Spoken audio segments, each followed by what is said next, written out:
A paz do Senhor, irmãos, em Cristo Jesus. Esperando ver se alguém aparece. Eu sei que é de manhã ainda, pela parte da manhã. Eu não tenho hábito de fazer isso. E eu estou, nesse momento, querendo compartilhar com todos os irmãos que puderem me ouvir sobre uma revelação que eu tive da parte do Senhor. E eu fiquei muito preocupada e eu quero compartilhar com o máximo de pessoas possíveis, porque eu sei que não foi por acaso. Deus fala com quem quer, usa quem quer, e eu sei que Deus tem se revelado nesses últimos dias para muitas pessoas, para pessoas que têm compromisso com Ele, para pessoas que têm orado, que têm buscado a presença do Senhor. Quero desejar um bom dia a todos, boa tarde aos nossos irmãos também ali na Europa. Deus abençoe, a paz do Senhor Jesus. Deus abençoe a todos. E eu quero compartilhar com os irmãos essa visão que eu tive da parte do Senhor, porque eu sei que é muito importante para nós ficarmos em alerta sobre os últimos dias que nós estamos vivendo. Oi, meu amor, eu estou compartilhando a visão com os irmãos. Estou numa live agora. Tá bem? Hoje é aniversário do meu esposo. Ele está no berço. Irmãos, eu sei que tem muitas pessoas de Deus nesse Facebook. Tem pastores, missionários, irmãos que são membros da igreja, mas que têm a vida com Deus. Tem presidentes de igreja. Eu sei que tem muita gente de Deus nesse Facebook, assim como eu sei também que tem muita gente que leva a vida de qualquer jeito. Mas isso aí cada um vai dar conta por si mesmo com o Senhor. Com relação ao Brasil, eu tive uma visão a qual eu fiquei preocupada, porque na mesma noite o meu marido teve uma visão quase idêntica. E quando eu acordei de manhã cedíssimo, eu tive uma visão que eu fiquei muito preocupada. Ele falou assim, eu também. Aí eu falei, então me conte o seu primeiro. E ele me contou. Quando ele estava me contando, irmãos, eu senti um arrepio, eu senti um impacto, eu senti um choque, porque eu sabia que era o próprio Deus confirmando. Então, em nome de Jesus Cristo, se você acredita, amém. Se você não acredita, também poupe-se de criticar quem crê e quem não crê. A palavra de Deus, que é de Deus, ela permanece de pé. O que não é, vai cair por terra. Então, amém. Eu estava no centro de São Paulo. Eu estava no centro de São Paulo. E quando nós estávamos ali no meio de uma avenida, eu me retirava um pouco para um lado e havia uma guarita militar. Nessa guarita tinha um comandante da polícia militar. E eu chegava num carro como quem acabava de chegar eu tinha acabado de chegar lá de Portugal, no Brasil. Só que quando eu chegava no carro, eu vi aquele comandante, haviam vários policiais ali na guarita, e ele estava chorando, com várias folhas na mão de atestado de óbito, de vários policiais mortos. Aí eu dizia, eu estou chocada com o que está acontecendo no Brasil. Por que isso está acontecendo? Meu Deus! Aí o comandante dizia assim, chorando, ele dizia em lágrimas, ele disse, eu sei que eu vou ter que entregar muito mais isso aqui, que eram as folhas de atestado de óbito. E eu falava assim, e vai vir coisa pior, eu sinto que vai vir coisa pior. Quando eu olhava para o céu, irmãos, eu nunca nem vi isso, nem em filme, tá? Então, para dizer assim que foi coisa da minha imaginação, alguma coisa que eu vi por aí, eu nem vi nem em televisão, nem nada. Sabe aquela fumaça preta de borracha quando queima, aquela fumaça negra? aquela fumaça preta vinha tomando o céu, e ela vinha se aproximando, ia tomar São Paulo. Só que eu entendia que aquela fumaça, ela não tomava somente São Paulo, era todo o país.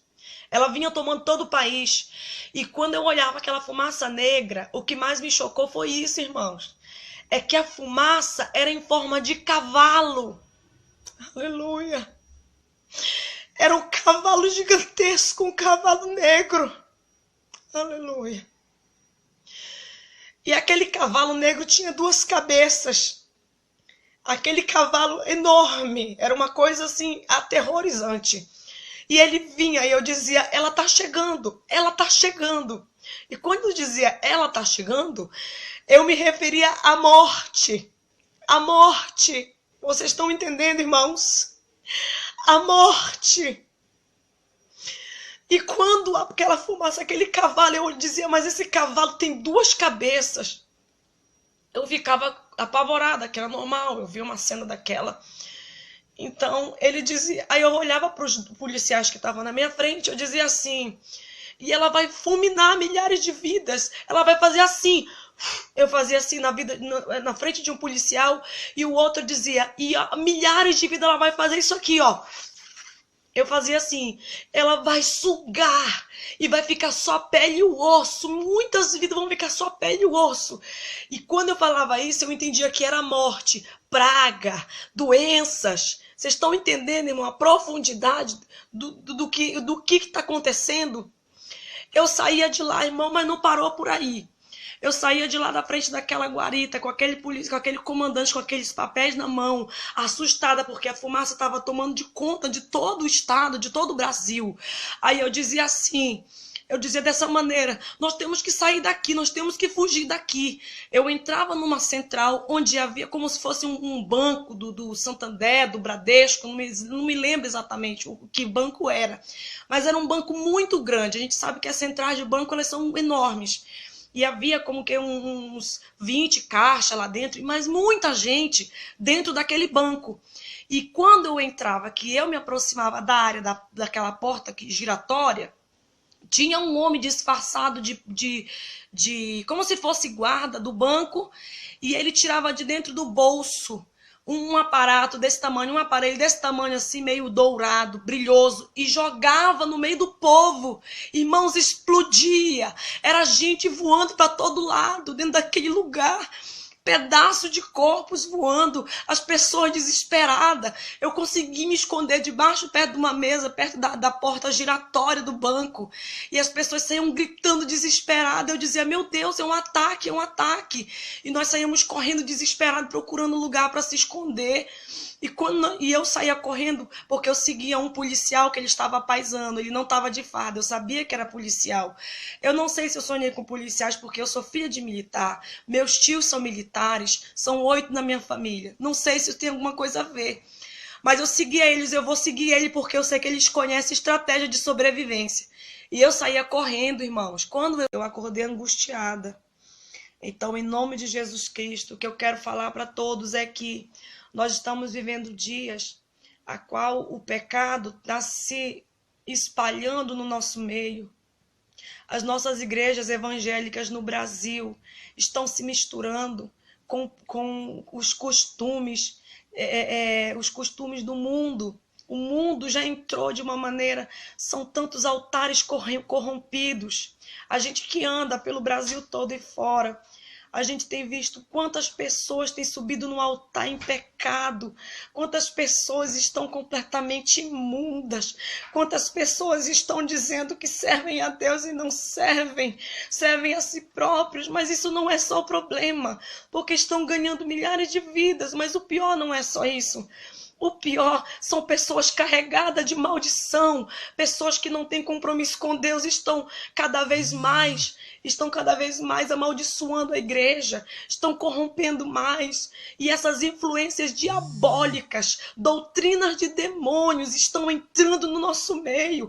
Nós somos igreja de Cristo, nós não podemos aceitar que o pecado invada. Nós somos eleita do Senhor, nós somos o povo escolhido de Deus. Deus, nação santa comprada com o sangue dele. A palavra de Deus diz que sem santidade ninguém verá o Senhor. É preciso viver em tempo de santidade, igreja. Deus está alertando o nosso povo. Tempo de estarmos de pé diante de Deus. Nós não sabemos o dia de amanhã. Apocalipse está se cumprindo. A palavra de Deus está se cumprindo. É tempo de vigiar. Tem muitas pessoas que estão dizendo que são de Deus, mas não são. São pessoas que adoram como na sinagoga de Satã, como diz lá no livro de Apocalipse. São pessoas que se vestem como noiva, falam como noiva, mas são loucas neste mundo, que vão ficar no dia do arrebatamento. Tenha cuidado com quem se diz que é de Deus. É tempo de buscarmos mais discernimento do Espírito Santo, esquecer mais os bens materiais e buscar os dons espirituais. É tempo de levantar a igreja do Senhor, parar de estar pregando palavra que vem apenas alegrar o ego ou apenas alegrar o coração do homem. É tempo de pregar o evangelho verdadeiro, o evangelho genuíno. Jesus Cristo está voltando. Deixa Deus usar a sua boca. Não interessa se você não é pregador, se você não é cantor, se você não é isso, se você não é aquilo. Deixa o Espírito Santo te encher. Você vai fazer diferença nessa terra. A seara é grande, enorme, mas são poucos os ceifeiros. Tem milhares de pessoas que estão caindo no abismo dentro das igrejas. Tem milhares de pessoas. Nossos pastores, tenham cuidado não somente com as igrejas, mas com as vossas almas também. Eu sei que existem homens e mulheres de Deus, mas assim também como os muitos já perderam o temor ao Senhor, já perderam o temor ao Senhor, já não tem mais preocupação porque se acostumaram com o pecado. Então, em nome de Jesus Cristo, que essa palavra sirva de alerta para a igreja do Senhor, porque nós não sabemos o que vai vir sobre o Brasil, o que está acontecendo no mundo inteiro, meus irmãos. É a vinda de Jesus, nosso Senhor. Vamos parar de estar brigando uns com os outros. Vamos parar de estar com essa porfia inútil, maligna, diabólica. Quem se alegra com a queda, com o fracasso do seu próximo é o diabo. Quem se alegra com a desgraça dos nossos irmãos, com a nossa desgraça é Satanás. Nós somos igreja de Cristo, nós somos o seu corpo. É tempo de amar de verdade. Vamos viver uma vida de santificação. Vamos parar de estar olhando para a nossa vontade própria, porque Jesus disse que aquele que quer seguir a Ele tem que negar-se a si mesmo. Fazer a vontade de Deus, irmão, é fazer o que nós não queremos fazer. Jesus nos chamou foi para ser perseguidos pelo seu nome. Jesus nos chamou foi para ser caluniado, foi para ser apedrejado. Não é uma vida de mar de rosa. A nossa vida nessa terra aqui não é o nosso descanso, não é aqui. A nossa vida nessa terra, irmão, não é aqui não. A nossa vida, nosso descanso é na glória com o Senhor. João 14, 1, 2, 3, Jesus disse: não se turbe o vosso coração. Credes em Deus e credes também em mim. Na casa do meu pai há muitas moradas. Se não fosse assim, eu tinha dito para vocês: eu vou preparar lugar. Lá no céu está preparado lugar, mas é somente para aquele que vencer, irmãos. Milhares de pessoas estão morrendo decapitadas, sendo fuziladas, pessoas sendo afogadas, queimadas vivas. E tem gente que não quer abrir mão de um pecado, de uma coisinha. Pessoas ainda achando que o seu conforto está bem bom, irmãos. Tem gente morrendo por ser cristão. Milhares de irmãos nossos foram mortos nas arenas por causa de leões, foram devorados vivos, muitos foram queimados. Você vai ver na Nigéria, você vai ver no Iraque, você vai ver o tanto de cristãos que estão morrendo por amor a Cristo. E nós, o que estamos a fazer, igreja do Senhor? É tempo de levantar.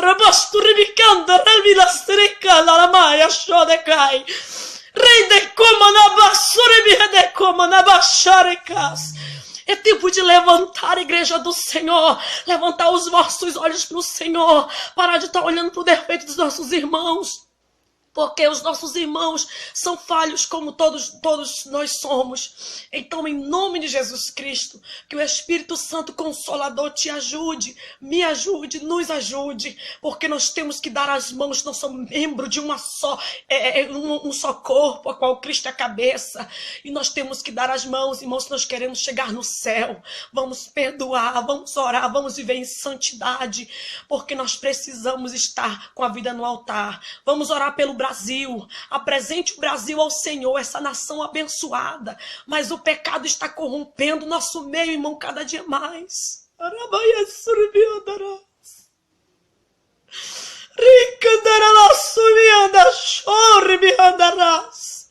Não se cale, deixa Deus te usar. Você é vaso de Deus, você foi chamado de Deus. Você não foi chamado para estar sentado em banco ouvindo apenas os outros, não. Deus te chamou como embaixador do Evangelho. Abre a tua boca e prega a verdade, doa quem doer. O teu compromisso é com Deus, não é com o homem. Deixa Deus usar a tua boca na terra. Deixa Deus usar as tuas mãos. Deixa Deus usar a tua vida. Quem habita na tua vida é o Espírito Santo. Ele quem vai te capacitar. Ele quem vai te encher. Em nome de Jesus Cristo.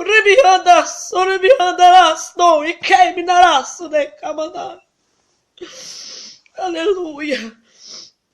Meus irmãos, em nome de Jesus Cristo, que o Senhor continue nos ajudando nessa batalha, porque a nossa luta não é contra a carne, nem é contra o sangue, são contra os demônios, são contra os espíritos das trevas. Vamos ter mais misericórdia dos outros, vamos ter misericórdia dos irmãos que são mais fracos, vamos ser fortes em Cristo, porque em Cristo nós podemos todas essas coisas. Eu não posso falar mais, irmão, porque eu estou com a voz muito debilitada e eu preciso ministrar ainda hoje. Deus abençoe a todos em nome de Jesus Cristo.